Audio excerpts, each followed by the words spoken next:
हमारे जो लोगों के दुख है, जो दर्द है, उनको बताना, उनके मसाइल का जिक्र करना हमारे फराइज में शामिल है। इसलिए मैं सलाम पेश करता हूं अपोजिशन पार्टीज को कि जिन्होंने इसकी परवाह किए बगैर आज असेंबली हॉल के अंदर मौजूद है अपने हल्के के अवाम के दुख के लिए, दर्द के लिए।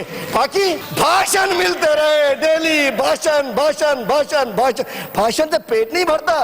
इस मीडिया की स्क्रीन का पेट भर जाता है। मीडिया की स्क्रीन पे 2-2 घंटे भाषण चल सकता है।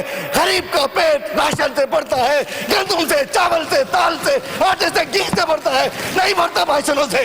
27 फरवरी से हर रोज मीटिंग, ये मीटिंग, ये नोटिफिकेशन, ये मीटिंग, ये नोटिफिकेशन, ये मीटिंग, ये नोटिफिकेशन। ग्राउंड पे क्या किया? ग्राउंड पे बताओ, अमली काम तो बताओ। कुत्तों को जिनसे कटवाया 10 रुपए दिए उनको, 10 रुपए उनको दिए, 10 रुपए इमदाद दी। गरीब बच्चे कटवा के मरवा दिए, किसी को कोई इमदाद दी। 1300 बच्चे थर में मरवा दिए। हेल्थ कार्ड दिया तो मेरे कप्तान ने दिया, कुछ दिया आपने? ओनली भाषण। भाषण तैयार है, रेडीमेड भाषण, no ration.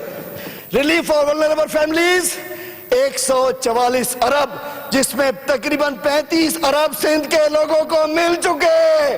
Tax bank on health and food suppliers 15 Arab, emergency funds 100 Arab, NDMA 25 अरब, 1250 अरब का पैकेज मेरे कप्तान ने दिया। तुमने 1250 दिए? बताओ।